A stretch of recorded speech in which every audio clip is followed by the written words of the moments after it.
دا monk یعنی منی آئی کیو میں خوش آمدید، جہاں ہم آپ کا منی آئی کیو بہتر بنانے کے لیے کام کرتے ہیں۔ یہ تجزیہ عوامی طور پر دستیاب تحقیق اور ڈیٹا کی بنیاد پر کیا گیا ہے۔ آج ہم ایک ایسی پاکستانی کمپنی کا گہرائی میں جائزہ لے رہے ہیں جو 1990 سے ہمارے کچن کا حصہ رہی ہے، کوئز فوڈ انڈسٹریز لمیٹڈ۔ یہ جام، جیلی، شربت اور جوسز بناتے ہیں، اور ان کی پروڈکٹ صرف پاکستان میں ہی نہیں بلکہ امریکہ، کینیڈا، برٹین، ان سب جگہوں پر ملتی ہیں۔ جی، اور دیکھیں اس کمپنی کا تجزیہ اس لیے بھی بہت دلچسپ ہے کیونکہ یہ صرف چند بڑے سرمایہ کاروں کی کمپنی نہیں ہے۔ اس کے تقریباً 63% شیئرز عام لوگوں کے پاس ہیں۔ اچھا، یعنی پبلک فلوٹ کافی زیادہ ہے۔ بالکل، صرف 32% حصہ سپانسرز اور ان کے خاندانوں کے پاس ہے۔ تو اس کا مطلب یہ ہے کہ کمپنی کی کارکردگی میں ہزاروں چھوٹے سرمایہ کاروں کی دلچسپی ہے۔ بالکل۔ تو آج ہم ان کے مالی اتار چڑھاؤ کی کہانی کو سمجھنے کی کوشش کریں گے، خاص طور پر 2019 سے لے کر اب تک۔ یہ ایک ایسی دلچسپ کہانی ہے جس میں سیلز تو بڑھ رہی تھیں، لیکن کمپنی 2015 کے بعد سے مسلسل نقصان میں تھی۔ تو بڑا سوال یہ ہے کہ آخر ایسا کیوں ہو رہا تھا، اور کیا اب اتنے سالوں بعد حالات واقعی بدل رہے ہیں؟ آئیے اس کا جائزہ لیتے ہیں۔ چلیں 2019 سے شروع کرتے ہیں۔ یہ سال کمپنی کے لیے کچھ خاص اچھا نہیں تھا۔ ملک میں معاشی سستی تھی اور اس کا اثر ان پر بھی پڑا۔ ان کی کل سیلز یعنی ٹاپ لائن تقریباً 8.4% کم ہو گئی۔ جی، مقامی اور ایکسپورٹ دونوں سیلز گری تھیں۔ لیکن یہاں ایک بڑی عجیب بات ہے، سیلز گرنے کے باوجود ان کا گراس پروفٹ مارجن 6.89% سے بڑھ کر 9.81% ہو گیا۔ یہ کیسے ممکن ہے کہ آپ مال کم بیچیں لیکن ہر چیز پر منافع زیادہ کمانے لگیں؟ یہ ایک بہت اچھا سوال ہے، اور یہیں سے ان کی حکمت عملی کی پہلی جھلک ملتی ہے۔ دیکھیں، گراس پروفٹ مارجن کا مطلب ہے کہ 100 روپے کی چیز بیچ کر اسے بنانے کا خرچہ نکالنے کے بعد آپ کے پاس کتنے پیسے بچتے ہیں۔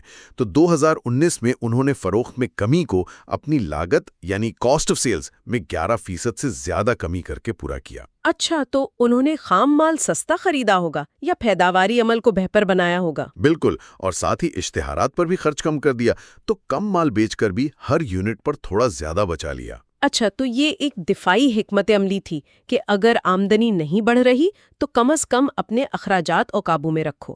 لیکن کیا یہ کافی تھا؟ بدقسمتی سے نہیں۔ گراس پروفٹ تو بہتر ہو گیا، لیکن جب آپ اس میں سے باقی خرچے نکالتے ہیں جیسے دفتر کے خرچے، تنخواہیں، تو نتیجہ پھر بھی منفی تھا۔ جی، اس سال کمپنی کو 37.38 ملین روپے کا خالص نقصان یعنی نیٹ لاس ہوا۔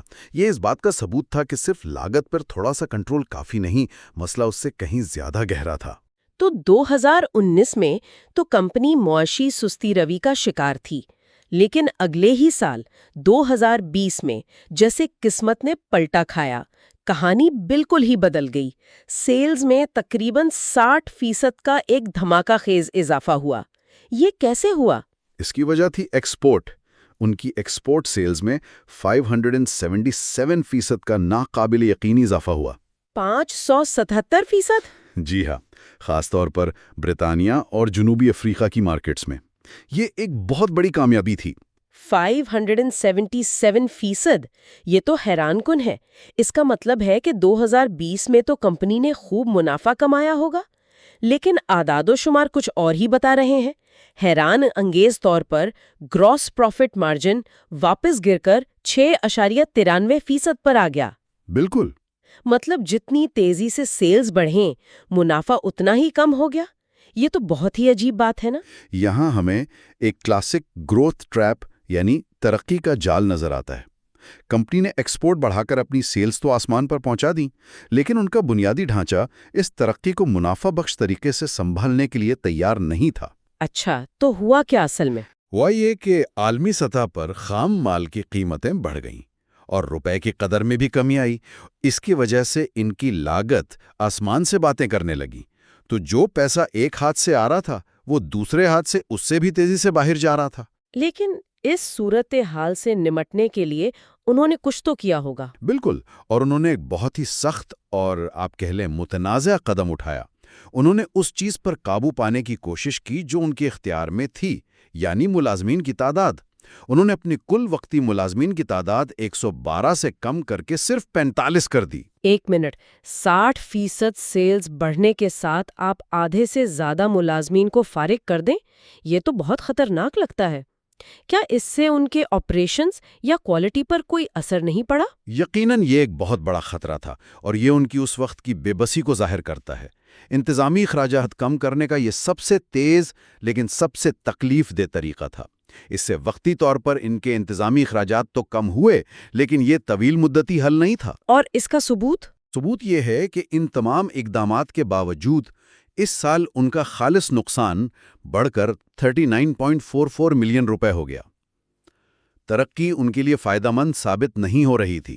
تو 2020 کی کہانی یہ ہے کہ زبردست ترقی کے باوجود نقصان بڑھ گیا۔ اب 2021 میں کیا ہوا؟ کیا انہوں نے اس گروتھ ٹریپ سے کچھ سیکھا؟ ایسا لگتا ہے کہ انہوں نے سیکھا۔ 2021 میں بھی ترقی کا سفر جاری رہا اور سیلز مزید 27% بڑھیں، لیکن اس بار ترقی کی وجہ صرف ایکسپورٹ نہیں تھی۔ اچھا، انہوں نے مقامی مارکیٹ پر بھی توجہ دی، خاص طور پر اپنے شربت کے شعبے میں، جس میں 62% اضافہ ہوا، اور اس کی وجہ یہ تھی کہ وہ بڑے سپر سٹورز اور ماڈرن ٹریڈ چینلز میں داخل ہوئے۔ اور اس کا ان کے منافع پر کیا اثر پڑا؟ کیا مارجن پھر سے گرا؟ نہیں، اس بار نہیں۔ گراس مارجن بہتر ہو کر 8.48% ہو گیا، اور سب سے اہم بات یہ کہ ان کا خالص نقصان بھی کم ہو کر 29.37 ملین روپے رہ گیا۔ تو یہ بہتری کی طرف ایک قدم تھا۔ جی، اس سے پتہ چلتا ہے کہ وہ صرف ایک چیز پر بھروسہ نہیں کر رہے تھے، بلکہ ہر طرف سے خود کو سنبھالنے کی کوشش کر رہے تھے۔ ایکسپورٹ کے ساتھ ساتھ مقامی مارکیٹ پر بھی توجہ دی، اور ساتھ ہی اپنے آپریٹنگ اخراجات پر بھی قابو پایا۔ انہیں سرمایہ کاری سے بھی کچھ آمدنی ہوئی جس نے ان کی مدد کی۔ ٹھیک ہے، تو 2021 میں بہتری کے کچھ آثار نظر آئے، لیکن اب 2022 میں کہانی ایک اور ڈرامیٹک موڑ لیتی ہے۔ یہاں چیزیں واقعی دلچسپ ہو جاتی ہیں۔ سیلز میں 124% کا ناقابل یقینی اضافہ ہوا۔ یہ تو 2020 سے بھی دگنا ہے۔ جی ہاں، یہ ایک غیر معمولی سال تھا۔ ایکسپورٹ میں 150% اضافہ ہوا، اور مقامی سیلز بھی تقریباً دگنی ہو گئی۔ واہ! ایسا لگتا تھا کہ کمپنی نے آخر کار ترقی کا فارمولا ڈھونڈ لیا ہے۔ ان کا گراس مارجن بھی بہتر ہو کر 10.93% تک پہنچ گیا۔ لیکن مجھے ڈر ہے کہ یہاں پھر وہی پرانی کہانی دہرائی جائے گی۔ اتنی بڑی ترقی کے ساتھ اخراجات کا کیا ہوا؟ خاص طور پر جب انہوں نے 2020 میں اتنے ملازمین نکال دیے تھے، تو کیا وہ یہ سب سنبھال پائے؟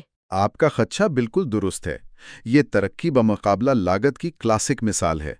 اس ترقی کو سنبھالنے کے لیے انہیں اپنے ملازمین کی تعداد واپس 111 کرنی پڑی، اور اسی دوران ملک میں مہنگائی کا طوفان آ گیا، جس کی وجہ سے تنخواہیں، بجلی، گیس اور مال برداری کے اخراجات سب کچھ بڑھ گئے۔ تو اگرچہ ان کا خالص نقصان مزید کم ہو کر 24.04 ملین روپے رہ گیا، لیکن منافع کی راہ اب بھی بڑھتی ہوئی لاگت کے خلاف ایک جنگ تھی۔ وہ ایک قدم آگے بڑھاتے تھے تو مہنگائی بھی تقریباً اتنا ہی آگے آ جاتی تھی۔ یہ تو ایک نہ ختم ہونے والی دوڑ لگ رہی ہے۔ چلیں 2023 کو دیکھتے ہیں، کیا یہ جنگ جاری رہی؟ جی، 2023 بھی ترقی کے لحاظ سے ایک مضبوط سال تھا۔ سیلز میں 57.53% اضافہ ہوا۔ اس بار بھی ایکسپورٹ کا بڑا کردار تھا، جو اب ان کی کل سیلز کا 45% بن چکی تھی۔ اور مارجنز؟ اور سب سے اچھی خبر یہ تھی کہ ان کا گراس مارجن بڑھ کر 14.78% کی ایک بہت ہی صحت مند سطح پر آ گیا۔ واہ، 14.78% تو پچھلے کئی سالوں میں سب سے بہتر ہے۔ اور خالص نقصان کا کیا بنا؟ خالص نقصان بھی تقریباً آدھا ہو کر صرف 12.33 ملین روپے رہ گیا۔ ایسا لگ رہا تھا کہ وہ آخر کار منافع کے بہت قریب پہنچ گئے ہیں۔ اس کی کوئی خاص وجہ؟ جی، اس کی ایک بڑی وجہ روپے کی قدر میں کمی تھی، جس سے ایکسپورٹ کرنے والوں کو فائدہ ہوتا ہے اور ان کا مارجن بڑھ جاتا ہے۔ لیکن یہاں ایک سوال پیدا ہوتا ہے، کیا یہ ترقی کا ماڈل پائیدار تھا یا اخراجات اب بھی ان کے پیچھے بھاگ رہے تھے؟ اور یہی اس کہانی کا سب سے اہم نقطہ ہے۔ ترقی کو سنبھالنا بھی ایک مہنگا کام ہے۔ اس سال بھی ان کے تقسیم کے اخراجات یعنی ڈسٹریبیوشن کاسٹ دگنے ہو گئے، اور ملازمین کی تعداد بڑھ کر 189 تک پہنچ گئی۔ تو سوال یہ تھا کہ کیا وہ کبھی اتنی تیزی سے ترقی کر پائیں گے کہ ان کے اخراجات پیچھے رہ جائیں اور وہ آخرکار منافع کما سکیں؟ اور پھر آیا 2024، جہاں لگتا ہے کہ اس ترقی کی ٹرین کو ایک بڑا جھٹکا لگا۔ سیلز کی ترقی صرف 7.73% رہ گئی۔ اتنی زبردست رفتار کے بعد یہ تو تقریباً رکنے کے برابر ہے۔ وجہ کیا تھی؟ وجہ تھی مقامی مارکیٹ۔ 2024 میں پاکستان میں شدید مہنگائی نے عام صارفین کی کمر توڑ دی تھی۔ صحیح، لوگوں کی قوت خرید بری طرح متاثر ہوئی۔ بالکل، اس کا اثر یہ ہوا کہ کویز کی مقامی سیلز 28% گر گئیں۔ یہ بات تو سمجھ میں آتی ہے جب مہنگائی اتنی زیادہ ہو۔ تو جیم جیلی تو کوئی نہیں خریدے گا نا پہلے۔ بالکل، پہلے روٹی کا سوال آتا ہے۔ تو کیا ایکسپورٹ نے اس سال بھی کمپنی کو بچایا؟ جی، ایکسپورٹ نے ہی دن بچایا، جو 42.72% بڑھیں، لیکن مقامی مارکیٹ میں اتنا بڑا دھچکا بہت مہنگا پڑا۔ اس کا منفی اثر یہ ہوا کہ ان کا آپریٹنگ نقصان 193% بڑھ گیا اور خالص نقصان بھی تقریباً دگنا ہو کر 27.145 ملین روپے تک پہنچ گیا۔ اوہو، تو وہ پھر پیچھے چلے گئے؟ جی، یہ ایک تلخ یاد دہانی تھی کہ کمپنی مقامی معاشی حالات سے کتنی غیر محفوظ ہے۔ 2024 تو ایک بہت بڑا دھچکا تھا۔ ایسا لگتا ہے کہ وہ منافع کی منزل کے قریب پہنچ کر پھر بہت دور چلے گئے۔ لیکن 2025 میں ایک اور ڈرامیٹک موڑ آیا۔ یہ کمپنی کی کہانی کسی رولر کوسٹر سے کم نہیں ہے۔ بالکل۔ اس سال سیلز پھر سے 21.20% بڑھ گئیں، لیکن اس بار کہانی بالکل الٹ تھی۔ بالکل، اس بار مقامی سیلز میں 74% کا زبردست اضافہ ہوا، جبکہ ایکسپورٹ 9.37% کم ہو گئی۔ یہ تو بالکل الٹ ہو گیا۔ جی، ایک سال ایکسپورٹ اوپر، مقامی سیلز نیچے، اگلے سال بالکل الٹ۔ لیکن ایکسپورٹ کیوں کم ہوئی اور مقامی سیلز میں اتنی زبردست بحالی کیسے ہوئی؟ ایکسپورٹ میں کمی کی دو بڑی وجوہات تھیں۔ ایک تو مشرق وسطی اور یوکرین میں جغرافیائی کشیدگی، جس نے ان کی سپلائی چین کو متاثر کیا، اور دوسرا یہ کہ پاکستانی روپیہ تھوڑا مضبوط ہو گیا، جس سے ایکسپورٹ کا منافع کم ہو جاتا ہے۔ اچھا۔ لیکن دوسری طرف مقامی مارکیٹ میں حالات کچھ بہتر ہوئے اور کمپنی نے بھی اپنی حکمت عملی تبدیل کی۔ انہوں نے لاگت پر قابو پانے کے لیے کچھ سخت اقدامات کیے، جس کی وجہ سے ان کا گراس مارجن 17% کی اب تک کی بلند ترین سطح پر پہنچ گیا۔ اور اس سب کا حتمی نتیجہ کیا نکلا؟ کیا نقصان پھر سے کم ہوا؟ جی، اور اس بار بہت زیادہ۔ خالص نقصان 56.78% کم ہو کر صرف 11.73 ملین روپے رہ گیا۔ یہ ظاہر کرتا ہے کہ کمپنی نے اب دونوں مارکیٹوں یعنی مقامی اور بین الاقوامی میں توازن قائم کرنا اور خطرات کو منظم کرنا سیکھ لیا ہے۔ تو یہ ہمیں اس کہانی کے سب سے تازہ ترین باب پر لاتا ہے۔ اس پورے سفر کا کیا مطلب ہے؟ اب ہم مالی سال 2026 کی پہلی سہمائی کے اعداد و شمار دیکھتے ہیں۔ یہاں کیا نظر آ رہا ہے؟ یہاں وہ لمحہ نظر آ رہا ہے جس کا کمپنی اور اس کے سرمایہ کار شاید 2015 سے انتظار کر رہے تھے۔ پہلی سہمائی میں سیلز میں 52% سے زیادہ کا اضافہ ہوا، اور یہ اضافہ متوازن تھا، یعنی مقامی اور ایکسپورٹ دونوں مارکیٹوں میں۔ اور مارجن؟ سب سے بڑی خبر ان کا گراس مارجن ہے، جو اب 19.43% کی متاثر کن سطح پر ہے۔ 19% سے زیادہ؟ یہ تو بہت بڑی چھلانگ ہے۔ لیکن کیا اس کا مطلب یہ ہے کہ وہ آخر کار؟ جی ہاں، اس پورے عرصے میں پہلی بار کمپنی نے 3.539 ملین روپے کا خالص منافع یعنی نیٹ پروفٹ کمایا ہے۔ واہ! یہ رقم شاید بہت بڑی نہ لگے، لیکن یہ نفسیاتی طور پر ایک بہت بڑی جیت ہے۔ انہوں نے نہ صرف خالص منافع کمایا بلکہ آپریٹنگ منافع بھی دکھایا، یعنی اب ان کا بنیادی کاروبار خود اپنے اخراجات پورے کر کے کچھ پیسے بچا رہا ہے۔ تو آخر کار یہ رولر کوسٹر منافع کی منزل پر پہنچ ہی گیا۔ اب آگے کیا ہے؟ کمپنی کا مستقبل کیسا نظر آتا ہے؟ اب وہ دفاعی حکمت عملی سے نکل کر جارحانہ انداز اپنا رہے ہیں۔ ان کا منصوبہ نئی جغرافیائی مارکیٹوں میں داخل ہونے اور نئی مصنوعات متعارف کروانے کا ہے۔ مستقبل کے لیے مثبت عوامل کئی ہیں۔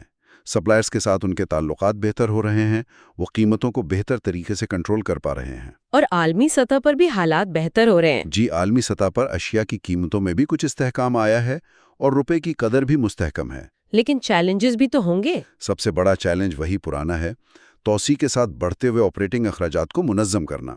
منافع کمانا ایک بات ہے، لیکن اسے برقرار رکھنا اور پھر اسے بڑھانا یہ ایک بالکل مختلف کھیل ہے۔ صحیح۔ انہیں بہت احتیاط سے آگے بڑھنا ہوگا تاکہ وہ دوبارہ اسی گروتھ ٹریپ میں نہ پھنس جائیں جہاں ترقی ان کے منافع کو کھا جاتی ہے۔